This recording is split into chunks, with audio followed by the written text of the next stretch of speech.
Okay. Good afternoon, everyone.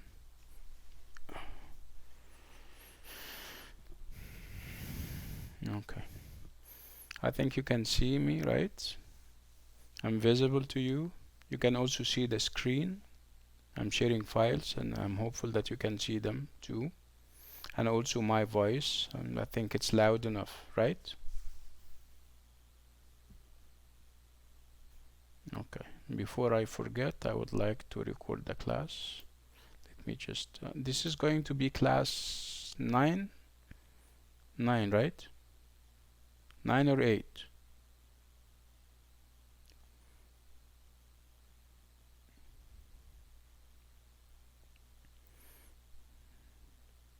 8. Okay.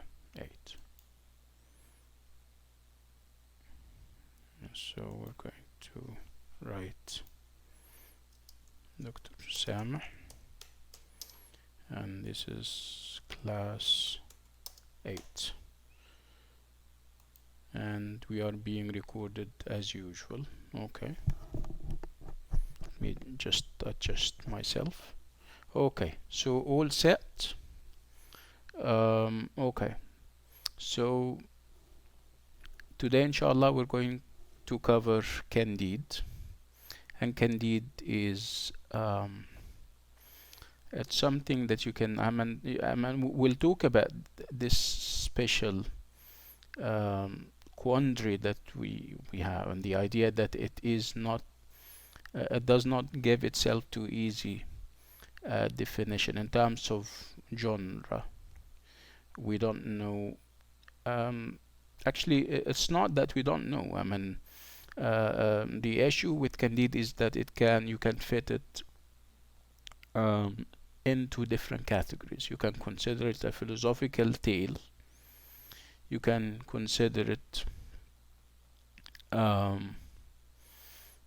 as a satirical work.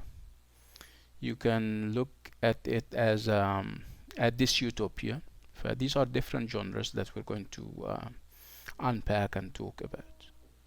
So it's not that we don't have like a definition or a label for it. It's that we have so many labels for it, and all of them claim some kind of legitimacy. If I call it a philosophical tale, I have my reasons to say that. If I call it a satirical piece of work, there are also pieces of evidence from within this work that can prove just that. So we'll talk about all these issues. But before we do that, I would like to ask you whether you have done any research on Candide, and you normally start with the like we always do with the work itself. You start with the primary source, which is the novel or the poem, right? And then you make the transition to the secondary source or sources, which would be, of course, critical material on the poem or the play or the novel. So have you done any, have you read this work? Okay, so Abir is saying that she has read the first 5 chapters, which is good. It's good that you guys are, kind of following my advice. My advice is basically about not jumping to the secondary sources until and unless you have finished the primary source. People read the text itself first, and then after that they go to the secondary source. It's good that you're doing that. Yomna is saying no, but okay, let me see what she says. Wait.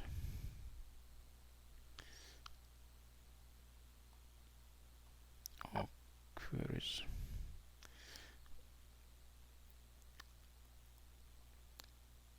Marwa is saying that I read about it. So this is what what Marwa is saying is what I am warning against. What Marwa is saying is not what I am recommending. If you read about something, so you first of all read this something and then read about it. Okay?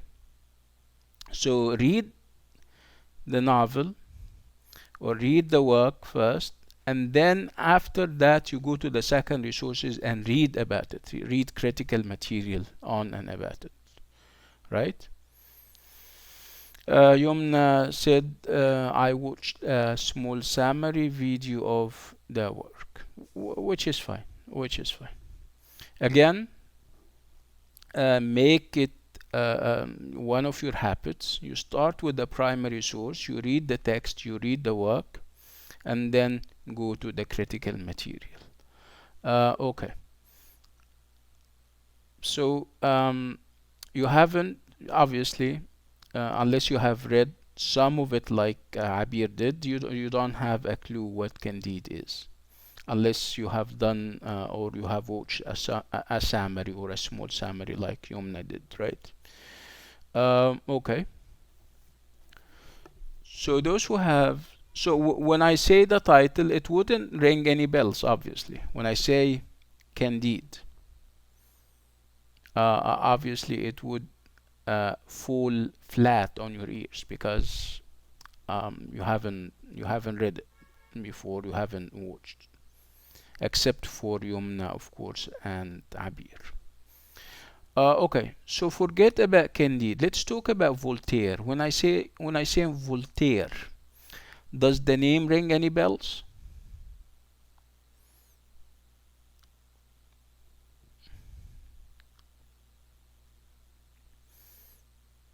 Okay, so Abir is saying a French philosopher. Okay, is he modern? Is he contemporary? No. Where would you fit him? Are you going to fit him in the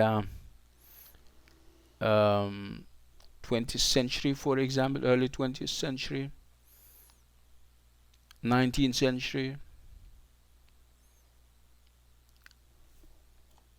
in the, like Maha is saying, thank you Maha, in the 18th century?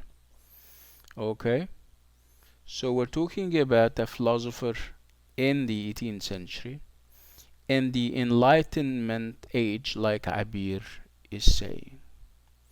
Okay, so what is so special about that century, 18th century? People were, what are some of the concepts and ideas and the theories and the philosophies that people subscribe to? Forget about his biography for a while, ya Jihan. Let's focus on the philosophical aspects of the age, the market of ideas. So when I say the 18th century, people in the 18th century were popular with what in terms of philosophies and in terms of thoughts and ideas.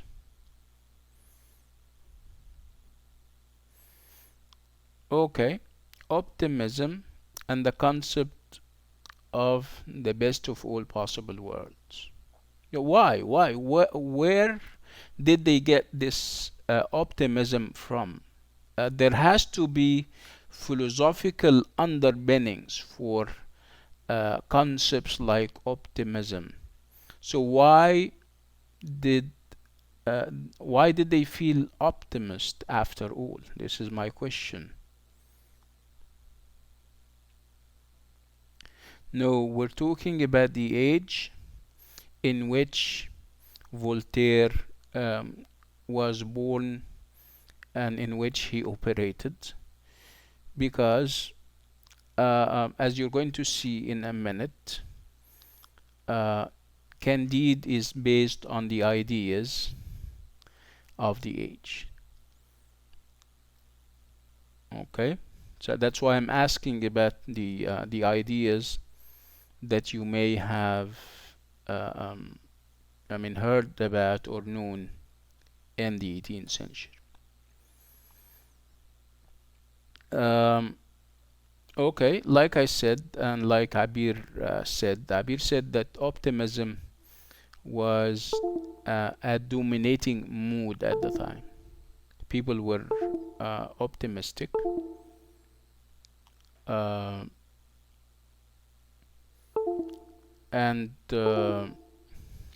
again, I'm saying that there there should be reasons why people would be optimistic. There is some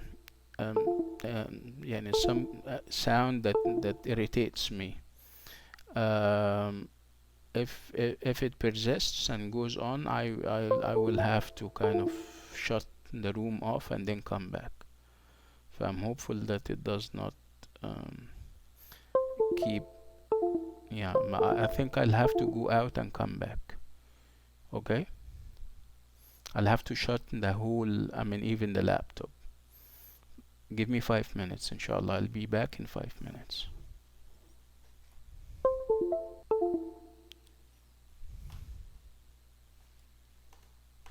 That's that.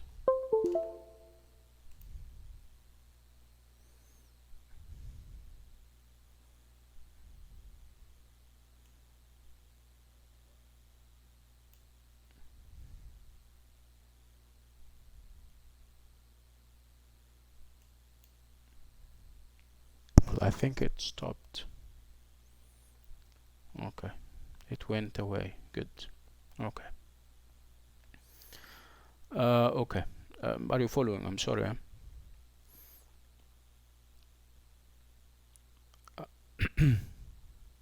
Okay. So I was talking about the age. The 18th century is also known as the age of reason. The age of reason.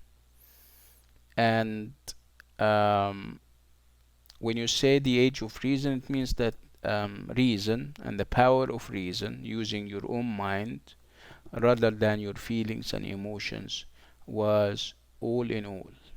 People started to trust in their and the power of their minds like they never did.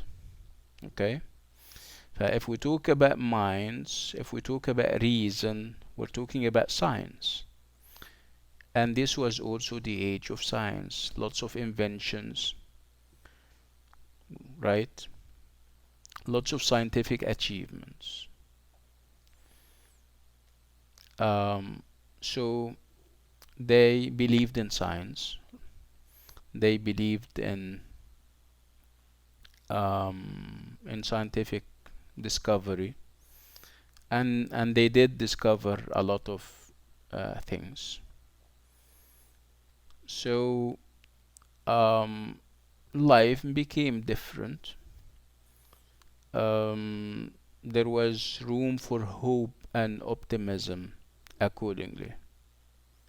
So the optimism that lots of people felt at the time was inspired by the scientific achievements and the atmosphere of science that the age witnessed. When we talk about the age of reason, when we talk about the 18th century, we talk about famous scientists and philosophers. We also talk about two philosophical strands, two philosophical perhaps branches. Okay, you have philosophers who follow reason, um, and we normally call them rational philosophers. Okay, and these people have as their their source of inspiration, if you like, they have or they had Plato, the very famous Greek philosopher. You also have another school of philosophy which based all its research on um, experience, sense experiences, through our senses, the different senses that we have. And this school was called the Empirical School. Okay, so at the time you have rationalism, where you focus on what the mind and your power of reason dictate. On the other hand, we have a school that believes that the starting point should always be our sense experiences, what we see. I see stuff, I feel stuff, I touch stuff, then this stuff exists. Okay? Does it mean that they don't believe in reason? They do, but they say our starting point would be the senses, and then we confirm whatever observations through reason. So it's not reason that they start with. They start with sense experiences, and then they make the transition to their rational powers, if you like. Okay? So whether we're talking about empirical philosophy, which is based on sense experiences and what we see and what we feel, whether we're talking about empirical philosophy or rational philosophy, they, I mean, the fact remains that those two strands of philosophy are allied.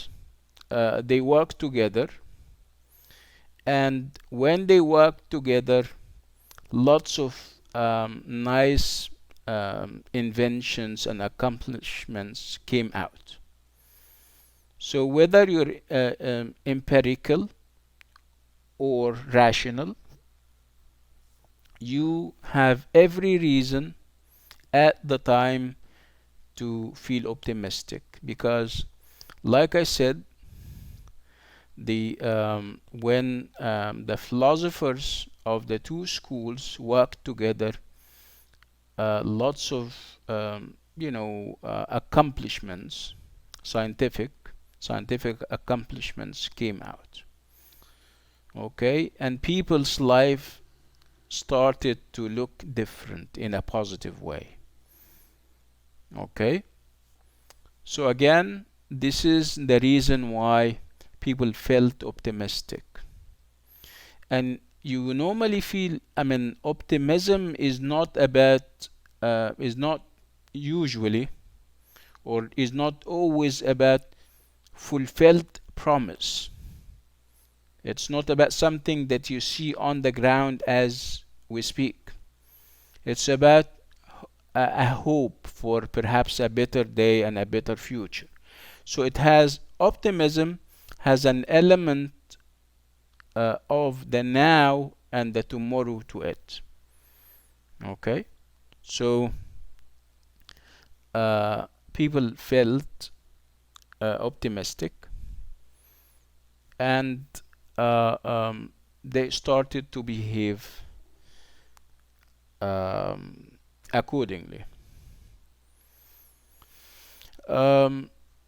Also, at the time when we talk about the 18th century, we talk about people or philosophers who tried to say that science is fine, empiricism is fine, intellectualism is also fine, but we have to reconcile all of these things with religion. at the time people started to show kind of distrust in religion and the clergy have been dominating the scene for hundreds of years, and obviously they haven't done a very good job. Okay, that's why intellectual philosophers and empirical philosophers took over. So like I said, people in the middle came and said, listen, let's reconcile religion and the teachings and the tenets of religion with science, whether we're talking about empiricism or intellectualism. Okay. uh, um, and they and this third way, the people who have this third approach started to work hard to kind of make these reconciliations that I'm talking about. um, Again, they were hit with the sad reality of, you know, earthquakes, plagues, wars. Okay, so empiricists and also intellectualists will come to them and say, okay, how can we reconcile uh, um, the idea that we have a benevolent governor of the world, if you like, that we have a benevolent God, and we have those mishaps and those misfortunes. How can you claim that there is a benevolent God and that you have a compassionate God if we have all these miseries around us? Why do we have poor people? Why do we have pain in the why do people have to suffer? Why do we have wars? Okay, so again, so these people started to cast doubts on those optimistic philosophies that were flourishing at the time. He said, tell us, tell us how you can reconcile the miseries that we see in the world with the benevolence or the so-called benevolence of God. Okay, this is them saying that, not me. Okay, so we started to have these clashes or this clash of ideas. Okay, and Voltaire happens to be one of those philosophers who is given to who is given to empiricism. He is an empirical philosopher. Empirical, like I said, in the sense that he sees stuff around him, he experiences stuff, he uses his sense experiences. Okay, and if his sense experiences can prove something, he accepts, otherwise he doesn't. And his Candide, the novel, or the novella, or the philosophical tale that he has and that we're dealing with, is pretty much about that. It's an attack on optimism. He sees optimism unjustified in a world that has earthquakes, volcanoes, injustices of all types, wars. Okay? So Candide, like I said, that's what, excuse me, that's why I asked you about the age. That's why I asked you whether you know anything about the 18th century. Okay, if you know about the 18th century, if you talk about those clashes of ideas at the time, empiricism on the one, empiricism and intellectualism on the one hand, and the reconciliation between religion and science on the other, you would appreciate Candide more. You would be able to appreciate Candide, and you would consider it a statement that Voltaire is making, a statement against, again, this unjustified optimism that lots of people were feeling at the time.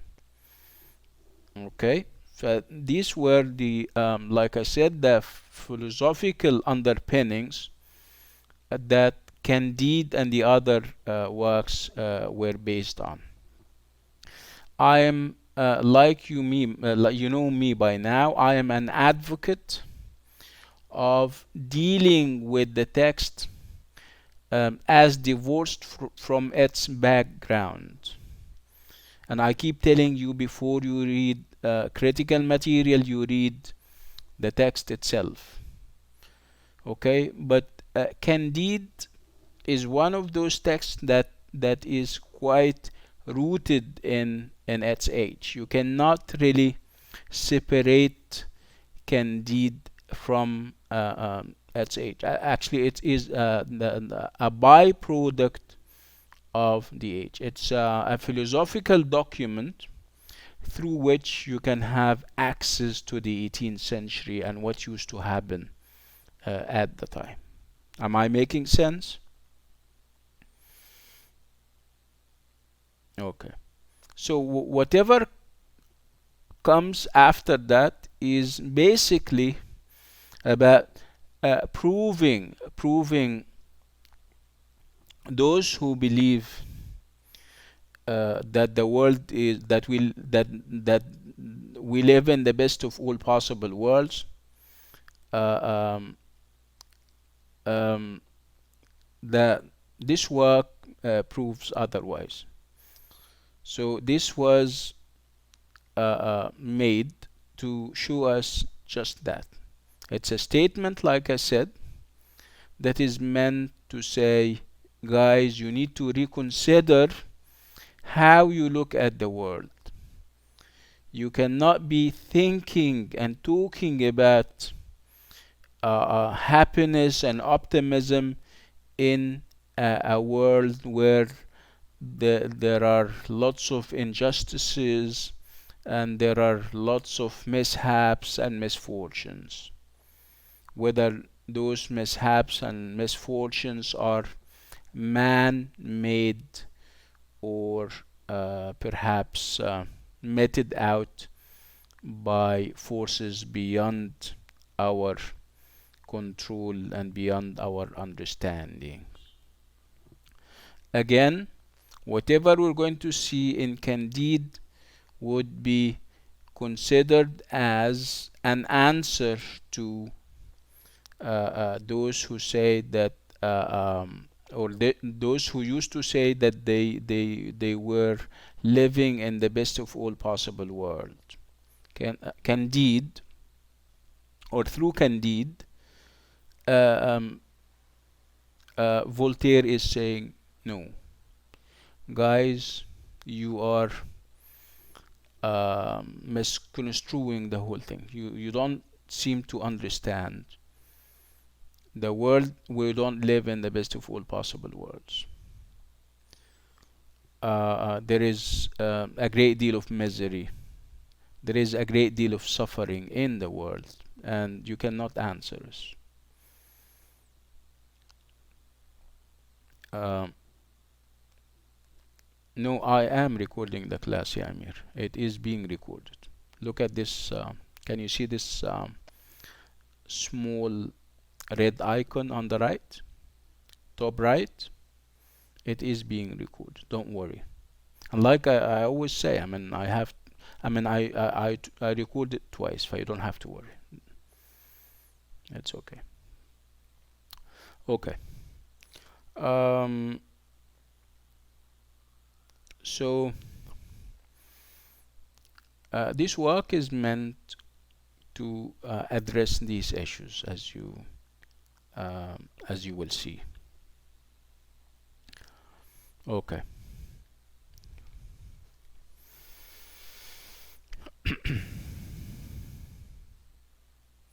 So it's again chapter 6, and it's Voltaire. the very famous French philosopher, and it's Candide, his work. And obviously the translation or the subtitle, it's not a translation actually, it's a subtitle. The subtitle is Optimism, and the subtitle says it all. It is it about optimism, or is it perhaps refuting this optimism and challenging this optimism? This is what the whole work is about. And I'm saying work. You didn't catch me say novel or novella, because, like I said when we started, it can be many things. You can think of it as a tale, a philosophical tale. You can think of it as a satirical work. You can think of it as part of what we call utopian literature. It can also be dystopian literature, and we're going to talk about the difference in a minute. Okay? So what are our aims? What is it that we're trying to achieve when we have finished reading and studying this work? So we're going to undertake a close literary analysis of Voltaire's prose work, Candide. So literary analysis that focuses on the word on the printed page. Okay, so it's literary analysis. Literary analysis, we look at the intrinsic merits of the work. Why is it literature? What makes it literature? What are the devices that Voltaire is employing and deploying that makes this prose work literature, and not perhaps a philosophical pamphlet or a philosophical tract? Does he have tools at his disposal? Absolutely. We'll talk about satire. We'll talk about his choice of words. Okay. So we're going to also examine the function of both real and metaphorical travels in Candide. Okay. So we have travels. Okay. And these travels are physical, people moving from one point to another, from one perhaps country to another, from one city or town to another. So this is the physical level. This is the real level. And you also have metaphorical travels. Metaphorical is more like philosophical travels. So people travel physically, and they do this and that, and you kind of refrain to yourself and think of the significance of those travels and the significance of the events that took place during their journeys, during their travels. So there is a physical or a real level, and there is also a metaphorical and philosophical level. Okay, the physical level allow us to think and then come up with conclusions that we would call the metaphorical or the philosophical level. And then we're going to explore the relationship between Candide and its literary and philosophical contexts. Again, like I said, I am one of those who believe that when you approach literature, you need to divorce it from its background, social, historical, or even philosophical. But with this tale, with this kind of work, you cannot do that. Your approach should also be contextual, based on the context, whether this context is social, historical, or philosophical. Okay, so this is what we're going to do. We're going to always refer to back to the age when we read about events in in the work. We're going to look at the tale, read it, and then sometimes we'll have to go back to the annals of the time, to the historians of the time, and see what used to happen, to the philosophies of the time, and then establish the necessary connections. Again, why? Because, like I said, this work is Voltaire's statement against the prevailing sense of optimism that he saw unjustified and uncalled for, given the miseries and the injustices and the natural disasters that were taking place at the time and always.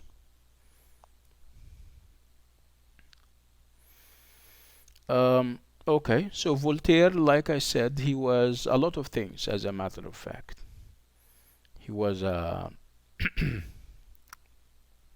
philosopher, and he was also a gifted writer. What is interesting and special about him also would be the fact that he has a sense of humor. He has an acute sense of humor.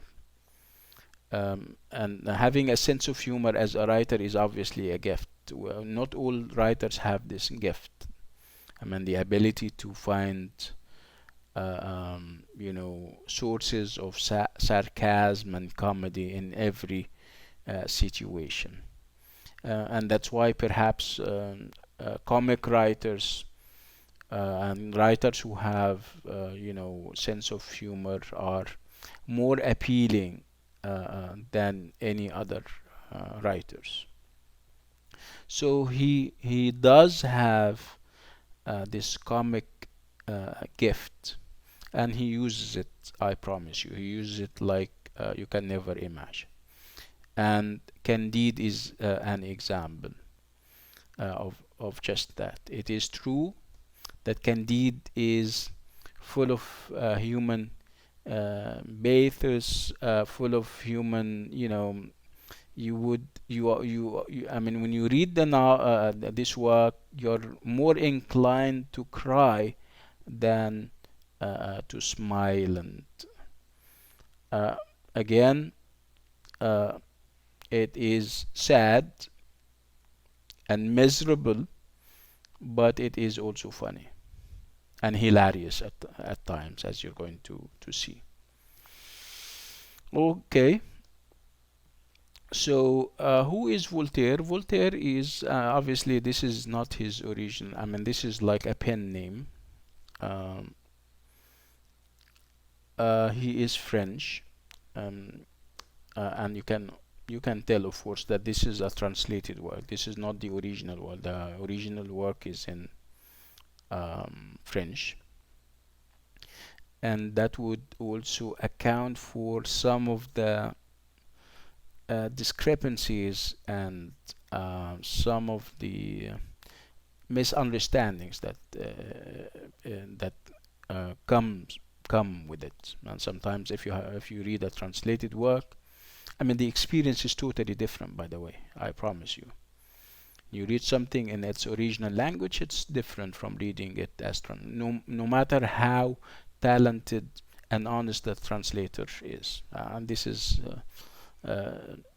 can be the subject of another day, like I always do. And I mean, the idea of translating and whether the translator is honest and talented or not is obviously big, and we can always talk about it in a separate course. Again, Voltaire is French. He came from a wealthy family, like one of you said.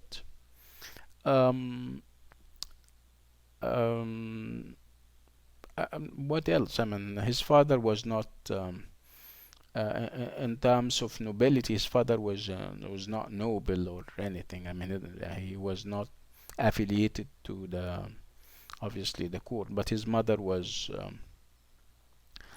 um, was from a noble family. So what I'm trying to stress is that he was fine in terms of he didn't need, I mean, he didn't have to kind of toil and work hard. I mean, he was fine. He had money. Um, he was taught at Jesuit schools, and Jesuit schools are those kinds of schools. And these are Catholic schools whose concentration and focus would be on strict morality and manners, sometimes at the expense of liberty and science and freedom. Um, and you normally, what is so ironic and perhaps strange about these schools, that their graduates are the most um, you know outspoken when it comes to freedom of expression, and they normally attack those kinds of schools. I mean, they can be graduates from the same school, but they challenge what they have what they have studied and received back at school. Perhaps it's the oppression and suppression. You keep learning stuff, but you're not too happy about how you learn it. When you finish and when you graduate, you can come back attacking and challenging what you have experienced and what you have seen. And this is happening with Voltaire. So again, his training was English. I'm sorry. His training was, for the most part, religion. It's a Jesuit school. What do you expect? But he was, after he graduated and when he became a writer and a philosopher, he started to attack their material. And when we talk about the material of a Jesuit school, we talk about religion and religious tenets and religious ideals. He was one of those fierce attackers of religion, um, which is again in keeping with the spirit of the age. Remember, we spoke about the 18th century, where people started to reconsider how they look at religion. Religion can be fine, but it shouldn't be dominating the scene. Other uh, um, branches of knowledge, if you like, should also be there. I mean, we need to check science and see what will come out of it. We need to check our intellects and our powers of reason and see what will come out of it. To have everything based on and inspired by religion was not to the liking of Voltaire and people like him at the time.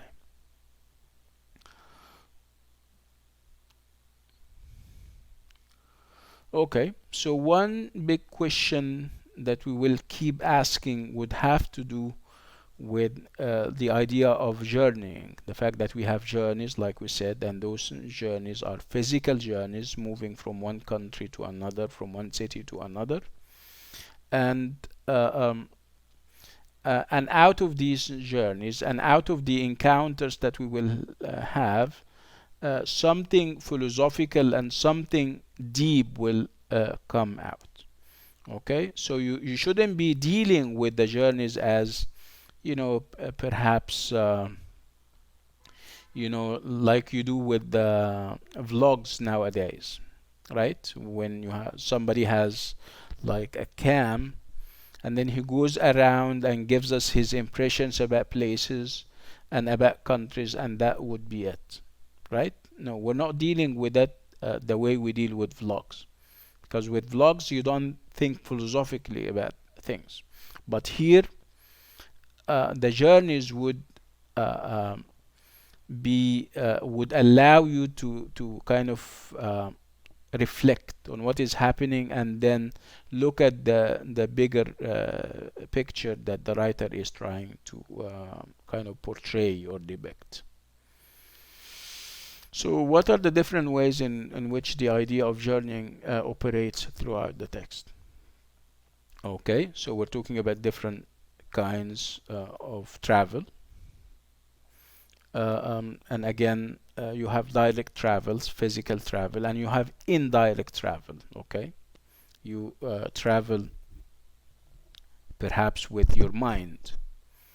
Okay, you have a physical journey and you set your powers of thinking in motion in order to reflect on what is happening in the actual journey, and then you look at the philosophy behind what is happening.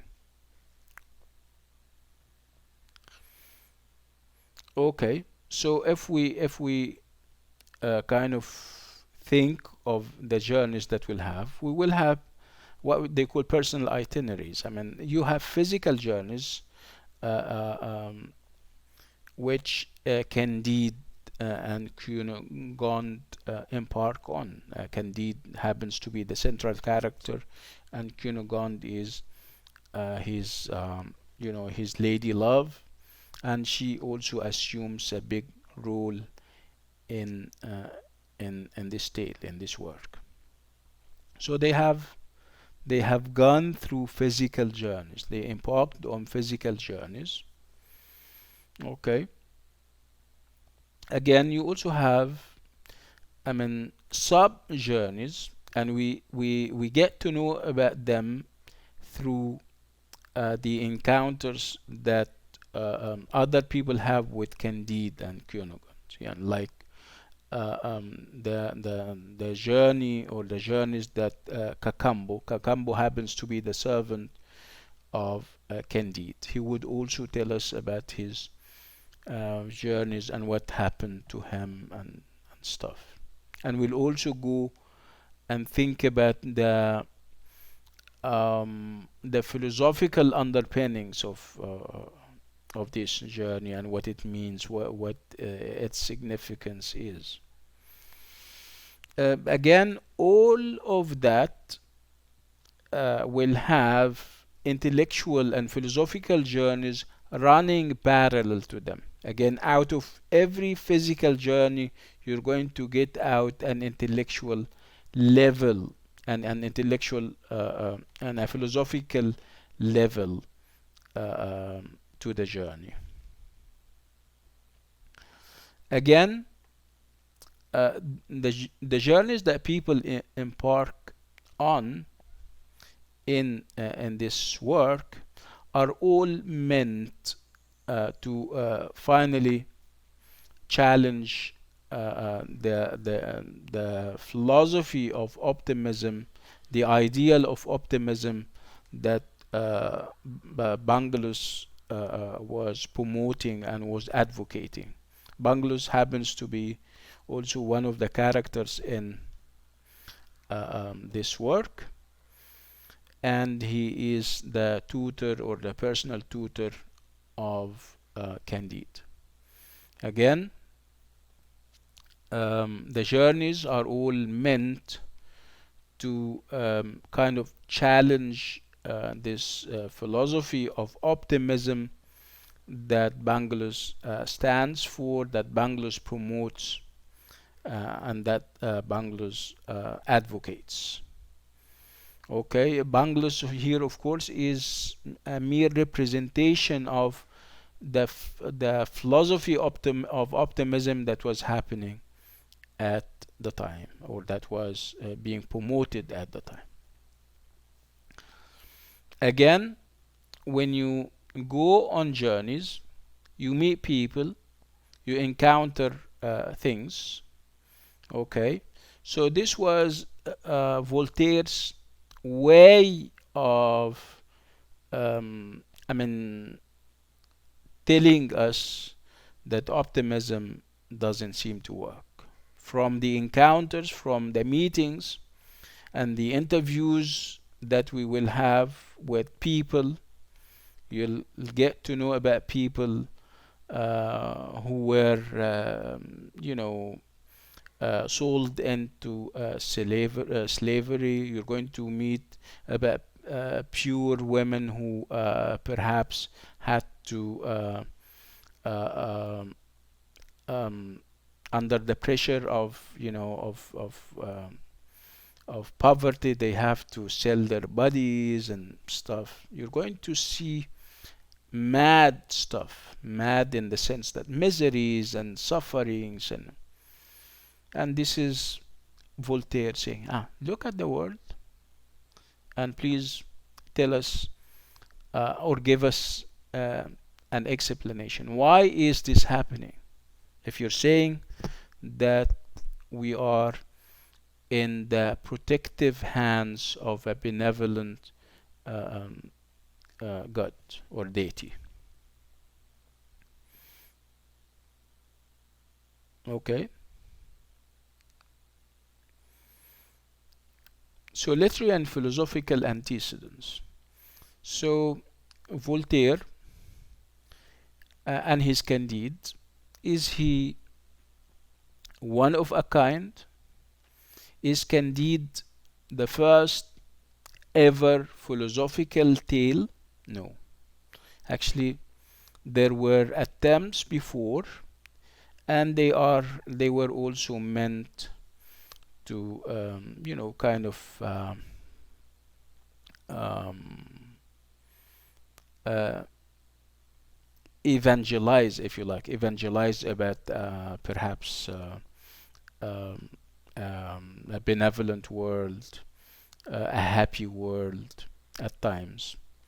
And then at other times we will have other people also giving us books like that, and they are saying, no, what are you doing? What are you doing, for God's sake?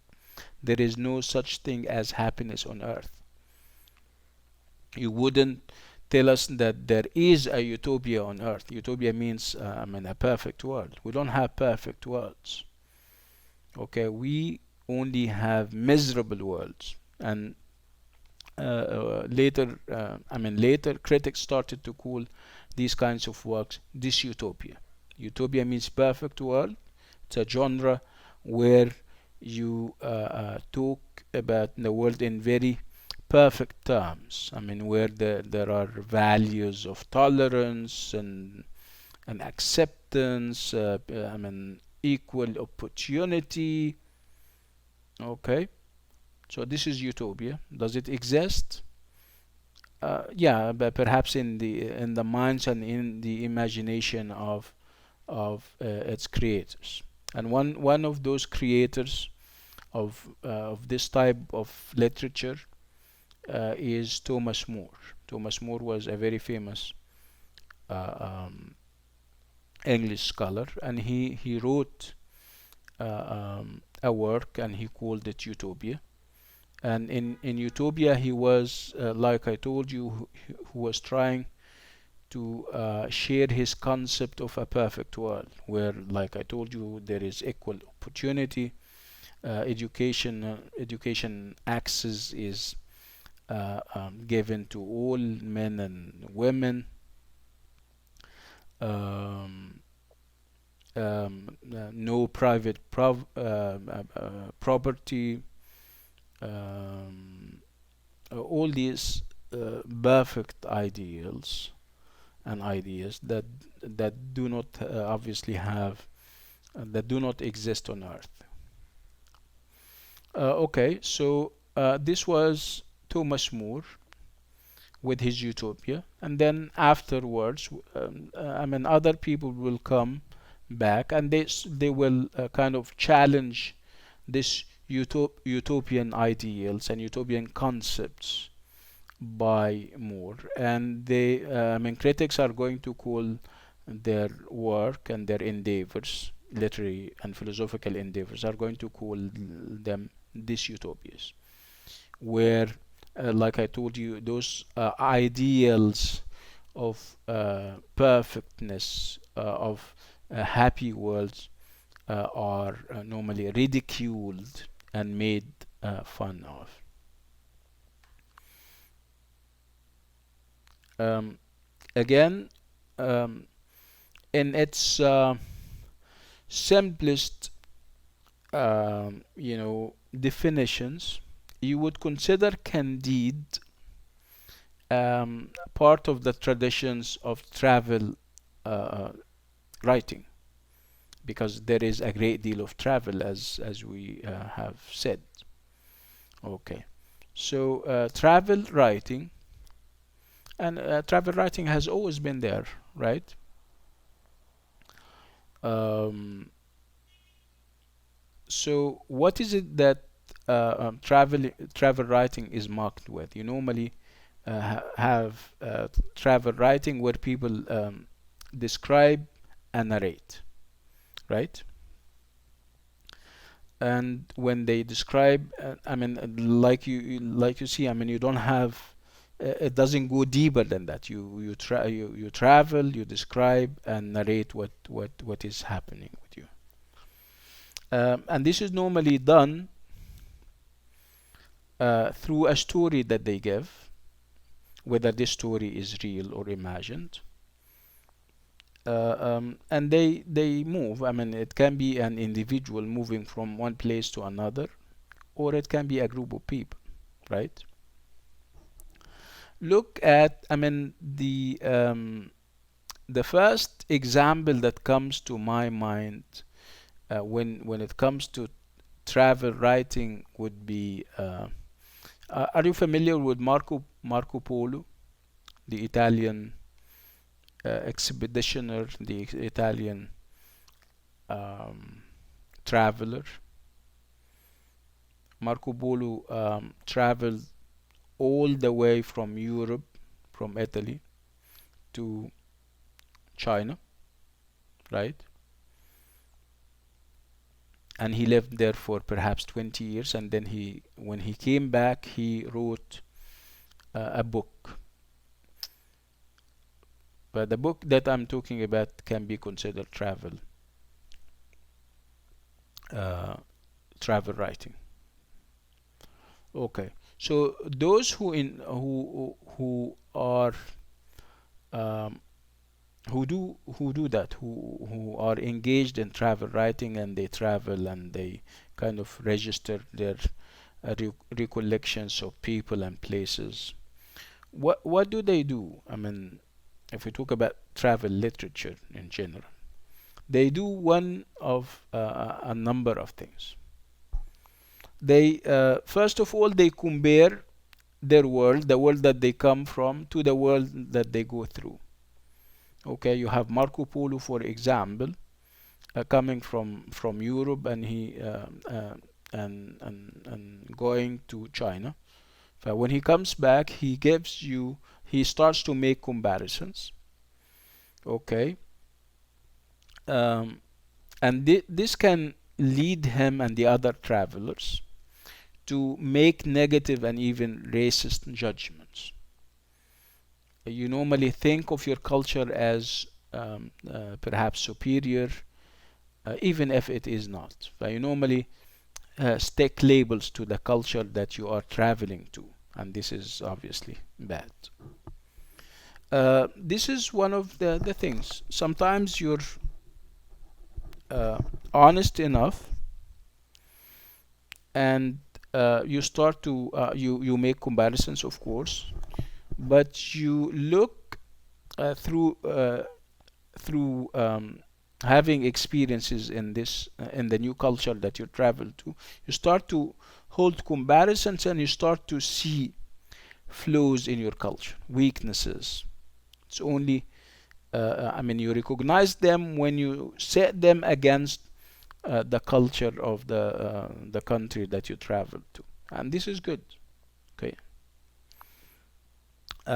you travelers also sometimes reflect on the universality of the human condition. The fact that yeah, the human condition is universal. Whatever happens in the US happens in Saudi Arabia, because we're all human beings. It can happen today here, but perhaps in 10 years somewhere else. But it will happen because we're all human beings and we have the same thought processes and the same, the same dreams and the same um, preoccupations and engagements. So traveling to other places can point to this universality, that the human experience is universal.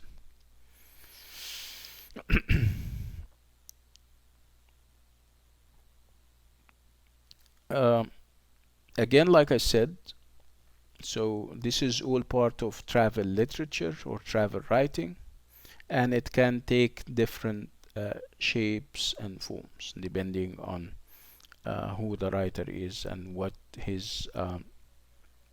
uh, what his pursuits are. If he's a philosopher, he thinks big. Like I told you, you have Utopia by Thomas More. It can be travel literature and travel writing, but there is a bit of philosophy to it because in his work he was kind of promoting a perfect world that that that does not have the ills and evils of the actual world. It does not have kind of discrimination between men and women. It doesn't have discrimination between rich and poor people, because there is no private ownership. Um, it has tolerance. Uh, whether we're talking about different religions, different races, different colors, and all these kinds of things. Allah Akbar, Allah. Again, um, people will find uh, Thomas More and his Utopia too idealistic, um, rooted in otherworldliness, if you like. It doesn't simply exist on Earth. But they would, they would write what we call parodies. Parodies are works that you do in order to challenge the ideas and ideals in another work, perhaps by ridiculing and making fun of what is happening in the other work. They started those parodies, and now we know those parodies as this utopias. This utopian literature is about ridiculing um, ideas about an imagined perfect world. Okay, let's take a 5 minute break and then come back, inshallah. Okay, so I'll see you in 5 minutes, inshallah. Assalamu alaikum.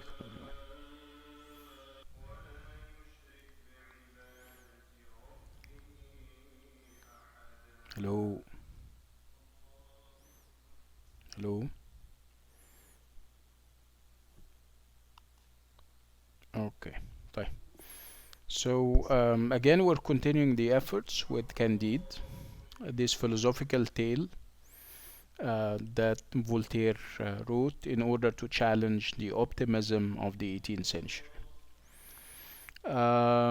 We're talking about the idea that Candide wasn't one of a kind. It was actually predated and preceded by a number of works down through the ages until the 18th century that were also talking about that.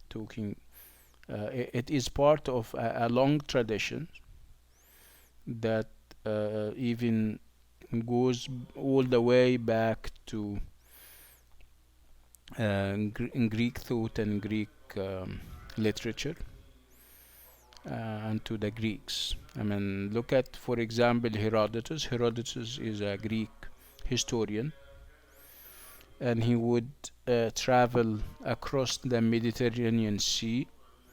He went as far as Egypt, and he would look at, the traditions of people and their religions and their rituals.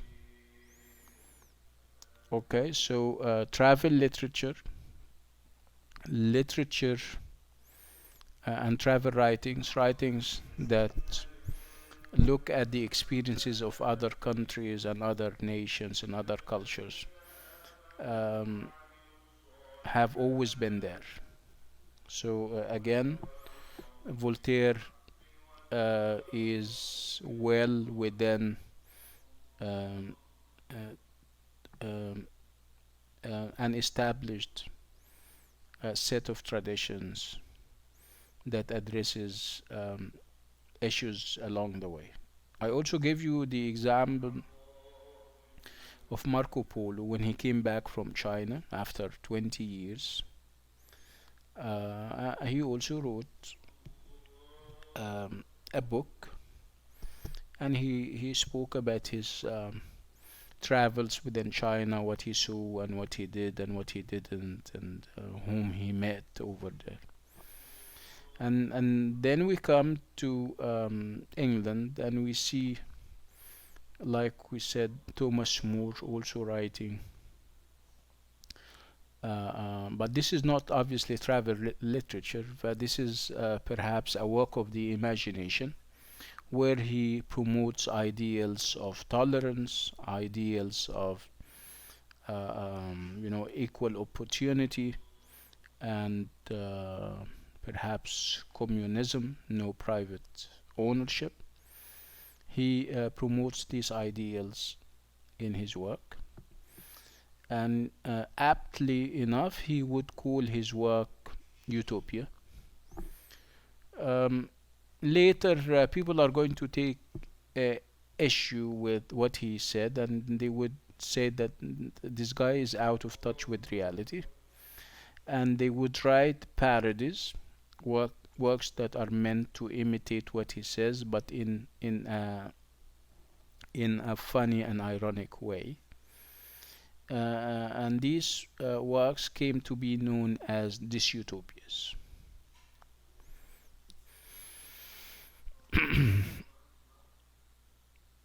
um, After that, we'll have also in English literature and in English culture, you would have also pioneers when it comes to travel literature, when it comes to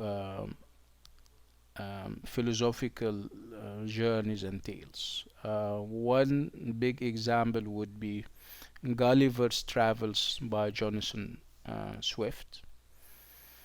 Um, and there are uh, uh, there is a great deal of talk that uh, perhaps parts of Candide are inspired by Gulliver's Travels. Remember, Voltaire used to live uh, in England. He was banished from France, and he went to England, and he stayed there for a number of years, and he met Jonathan Swift. He met even the king, and he got inspired by some of the ideas that he had seen in and experienced in England.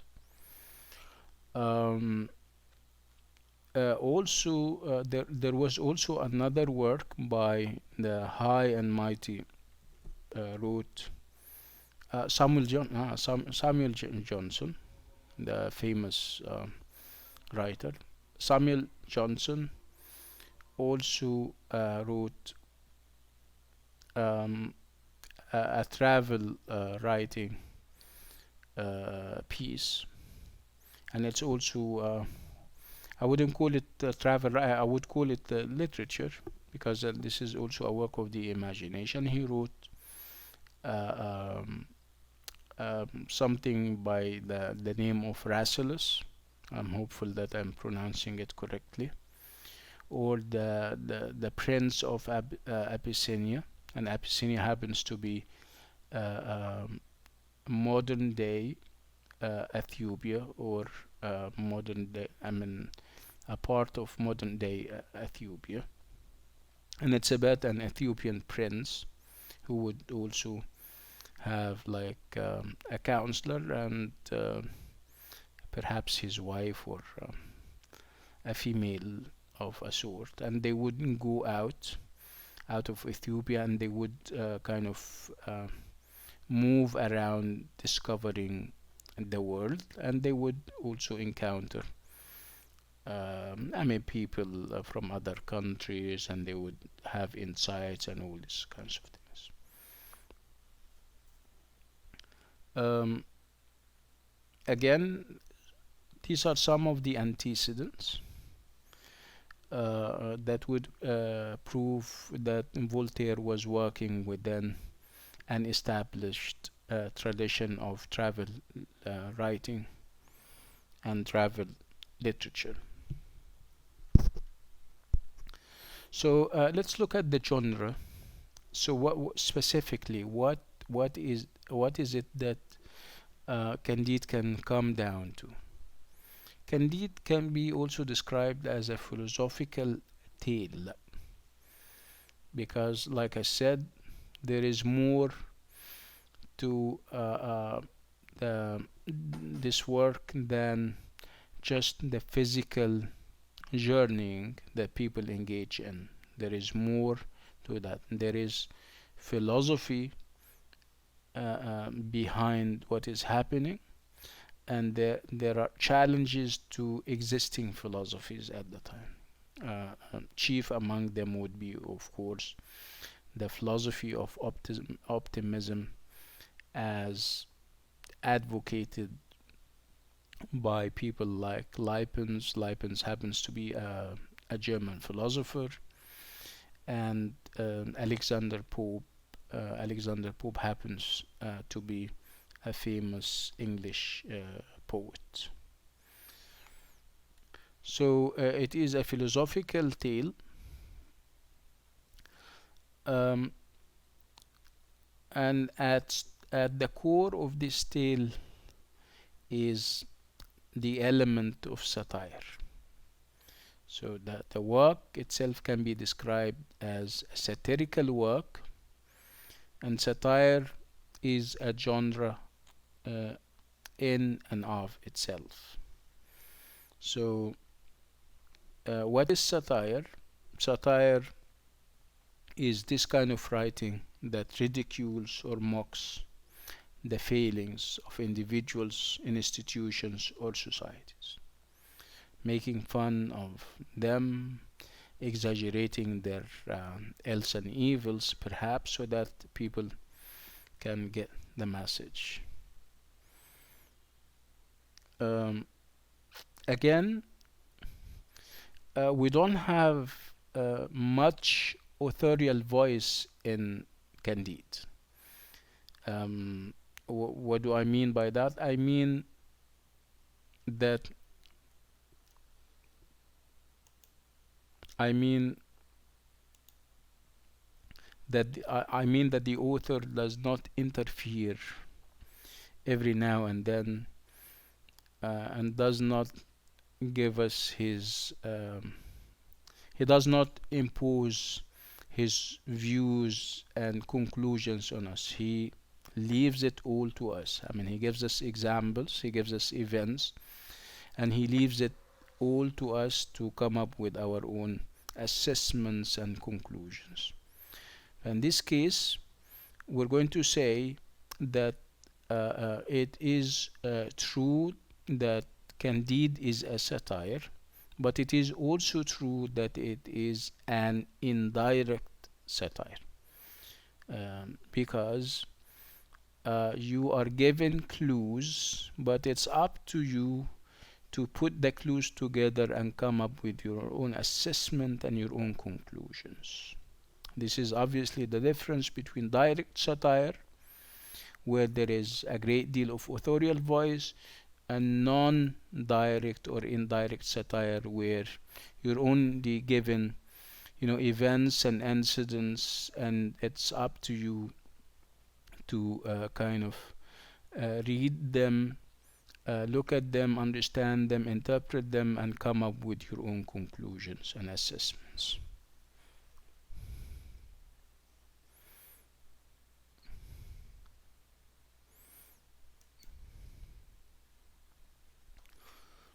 Okay, so there is satire, and at the core of satire, of course, is the idea of irony. You know what irony is? Mocking something or someone, being satirical.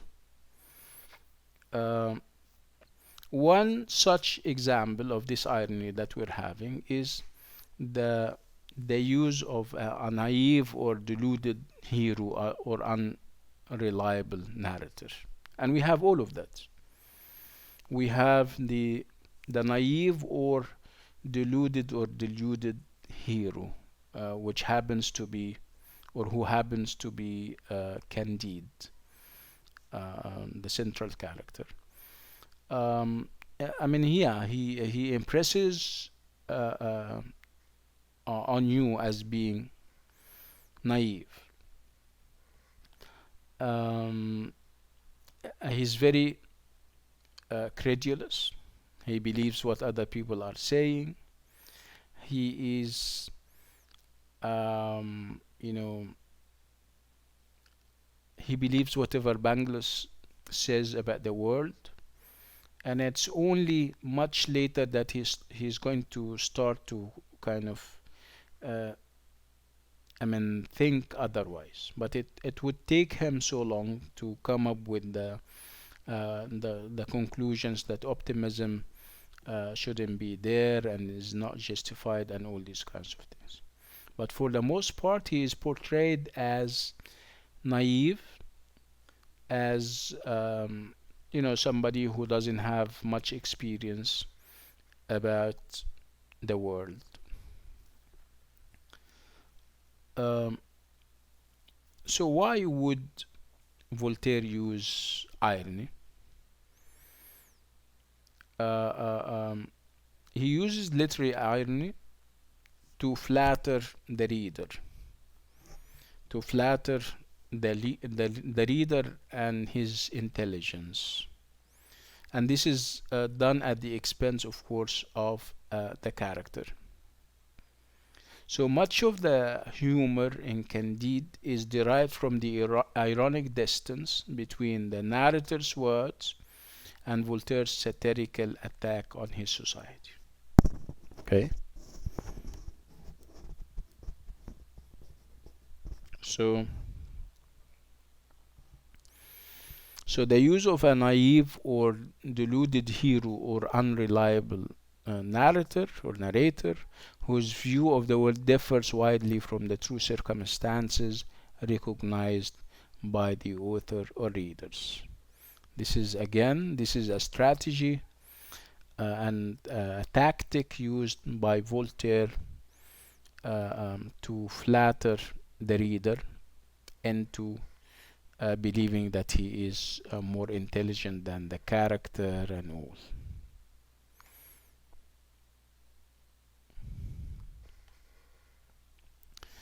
Uh, Again, it's a journey after all, and journey or journeys. We have so many physical journeys moving from one place to another, and running parallel to the journeys, like I said, would be the intellectual and the philosophical journey, that does two things. One thing would be,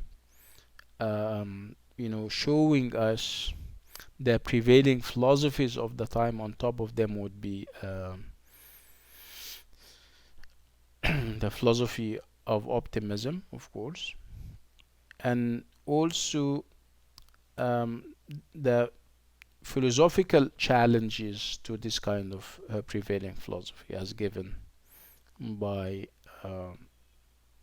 other philosophers and as given through um, the encounters that the characters have that would prove um, the philosophy of optimism as false, as impractical, as out of touch with reality. So the one who represents the philosophy of optimism in this tale would be Pangolus, and all the other characters, regardless of the roles that they play, would somehow challenge the philosophy of Pangolus, the optimism of Pangolus, through, tales that they recount that would show us that there is no justifications and there is no room for optimism, again because of the miseries that these characters went through through the encounters that they had with evil people, and even through objective reality and objective circumstances where there were earthquakes and volcanoes, uh, uh, and all of that would contribute towards um, an overall statement that says that um, optimism is wrong, is wrong in the sense that it doesn't have what it justifies it in the real world. So Voltaire's philosophical views um, are expressed in Candide and also in other literary works that he did. When you look at Candide, you're going to see that Candide is, of course, named after the naive hero that we spoke about. Again, when you look at the subtitle, you're going to see or read optimism. Okay? So it's through this deluded,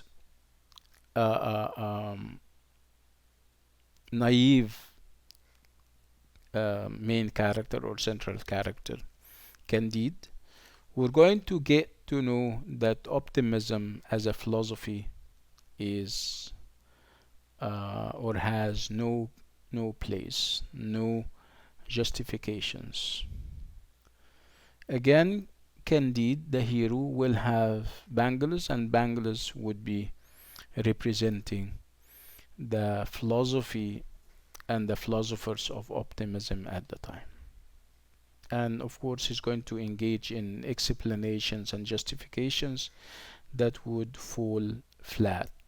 When you think about them, when you expose them, you're going to find that his justifications, which are also based on the justifications of optimistic philosophers at the time, you're going to discover that they are all, they fall short of people's expectations. They don't really convince people. Again, like I said, if you look at Pangolus, you would be look at him as a representation, as a representative of the philosophy of optimism as promoted by the German philosopher Leibniz and by the English poet Alexander Pope. So the character of Candide's tutor Pangolus is the inexhaustible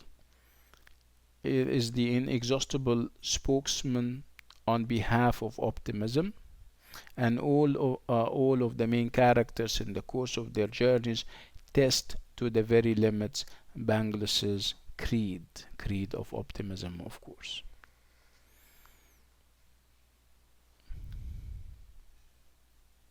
Okay, like I said,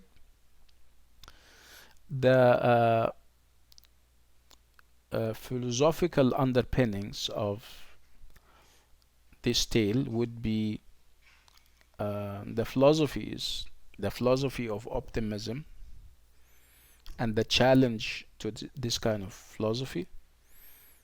And optimism, like I said, had optimism in the tale in Candide had sources in the age, and those sources, like we said, those intellectual sources were Pope's Essay on Man. It's a long poem written by Alexander Pope, the English poet, and also the philosophy of Gottfried Leibniz, the German philosopher.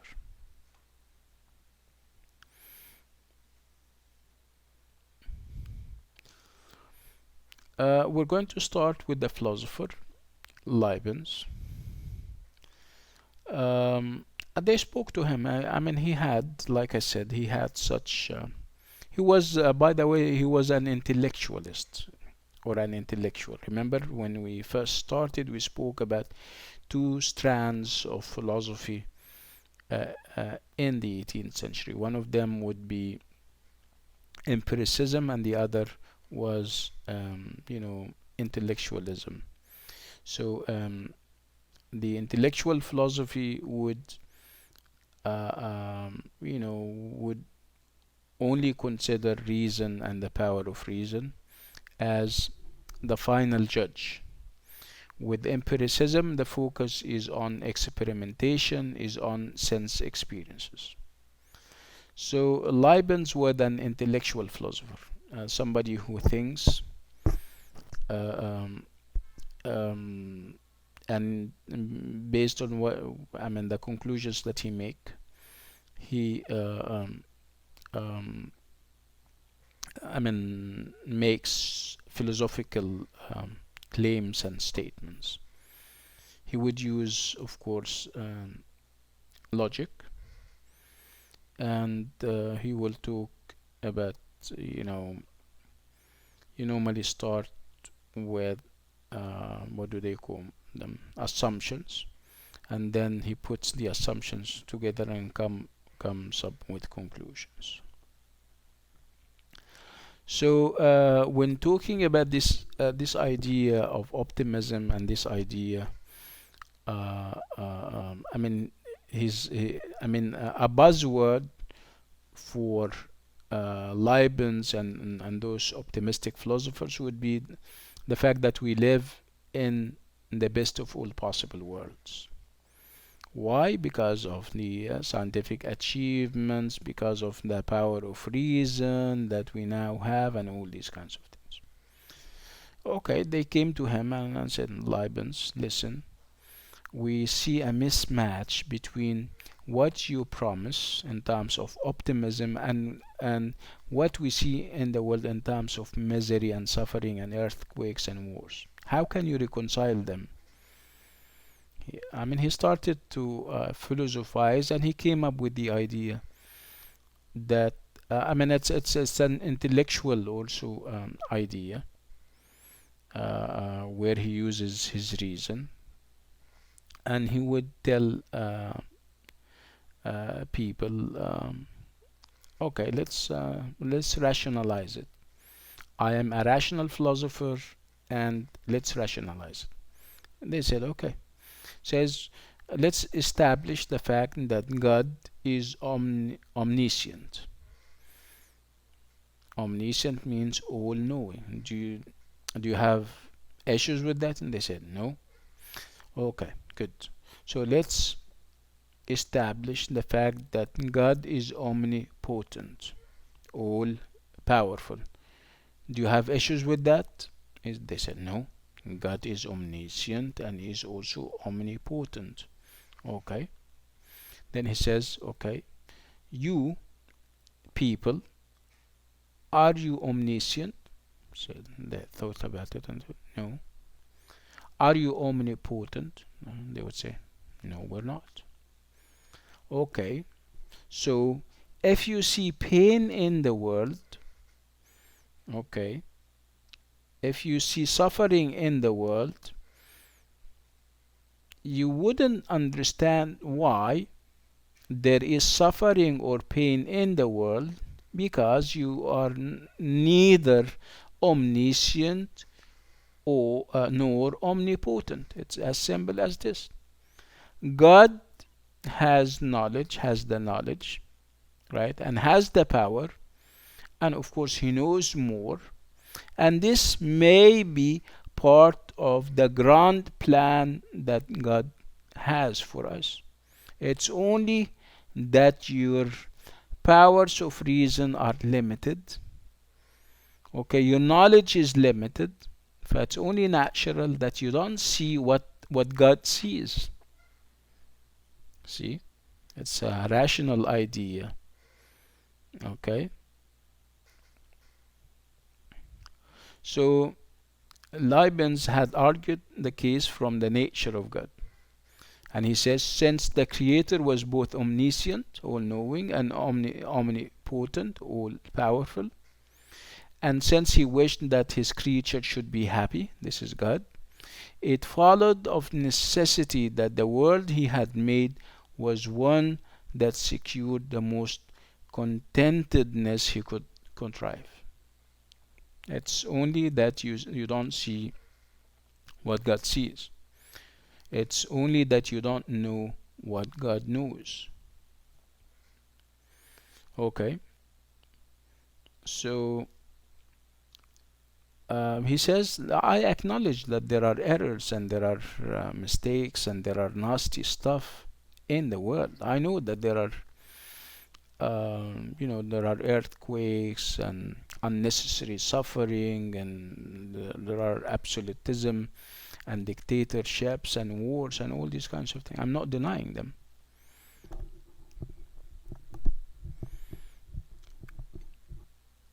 Uh, he simply says, but human beings are not omniscient. They had limited knowledge, and what appeared to them to be blemishes or setbacks could very well be part of the grand universal plan. God has a plan, okay? But you're limited in knowledge and in power. You cannot see the plan. That's your problem, not God's problem. So only God with his serene overview saw how. End of discussion. See?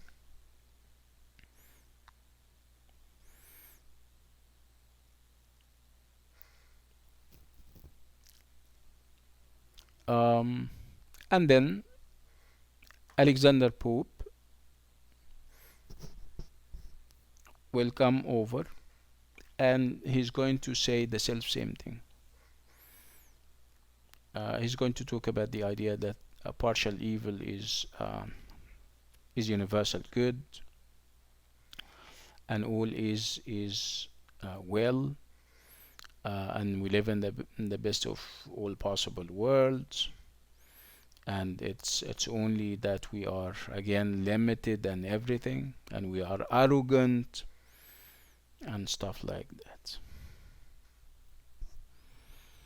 So how does Voltaire, obviously Voltaire, through the tale, through Candide, is giving us the other view or the other opinion. Okay, so let's establish the fact that Leibniz and Alexander Pope are uh, rationalists. They believe in reason, and it is through reason that they try to kind of trick people into believing that the problem is theirs. Okay, it's lack of knowledge and it's lack of um, power, okay, and nothing else. Um, So through Candide, Voltaire, the empiricist, remember we said that he is an empiricist. Empiricist means he believes in experimentation, he believes in experience, he believes in sense experiences. If I see stuff, I know that it exists. If I feel or hear stuff, this is how I get to know about the world. Now, this is how I judge things as good or bad. Empiricist. So he's going to apply this empiricism in his novel. Okay, you're telling me uh, um, that it's all because I don't have knowledge and I don't have power. I'm not omnipotent, and I am telling you I am an empiricist who believes in what I see and feel um, and hear. Okay, I'm giving you examples in the tale in Candide of miseries taking place, of suffering taking place, of pain felt by pretty much everyone, and I would like you to reconcile it with the idea that we have a benevolent God or a benevolent governor. Okay, and he starts to give examples as we will see. So this is how he challenges the optimism of Alexander Pope and of Leibniz and the others.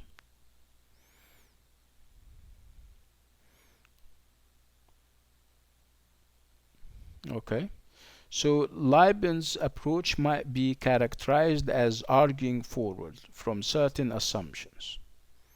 Since God, and this is what Leibniz is saying, this is the argument, since God is perfect by definition, it follows that he can do no wrong because he's perfect. Okay, Voltaire, on the other hand, would say, uh, uh, um, no, I don't agree. My approach is empirical,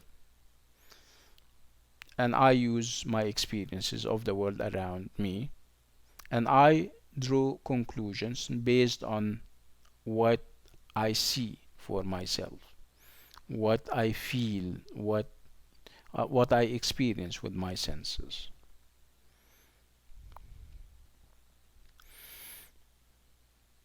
Again, in Candide, Voltaire is attacking and challenging the cosmic, what he calls the cosmic complacency.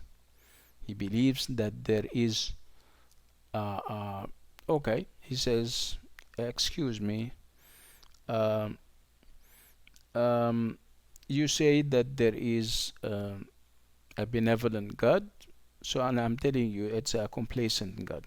Complacent means, I mean, he seems to be happy with it. He doesn't interfere. He doesn't prevent violence. He doesn't prevent wars. He doesn't prevent earthquakes.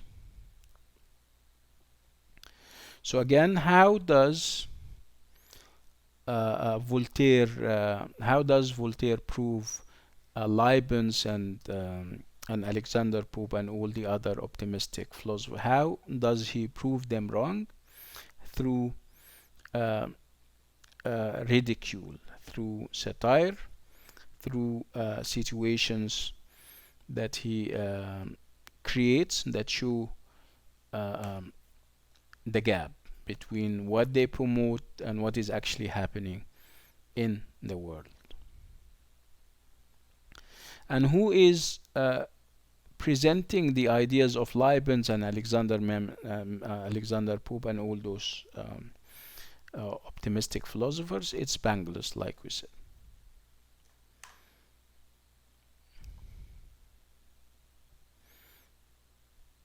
I think we'll have to stop on this note and with this item because it's almost 8. I'll see you inshallah tomorrow, and tomorrow marks inshallah, or will mark the end of Candide. We'll finish Candide off tomorrow inshallah. So do you have any questions before we leave?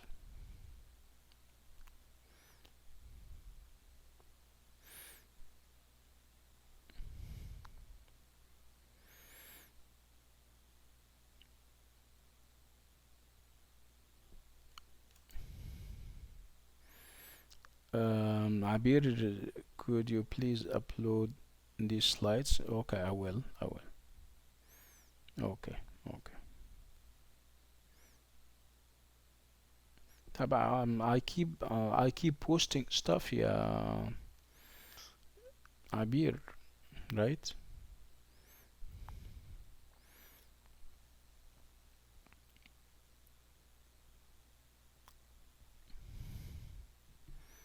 Okay. So inshallah, I'll see you tomorrow inshallah. Yes, I mean go to the LMS because I keep posting stuff over there, whether they are audio versions of the chapters or I mean PDF versions. Yeah, if I have it, I'll definitely post it inshallah. Okay. So until tomorrow, I wish you all the best. Assalamu alaikum. Bye bye.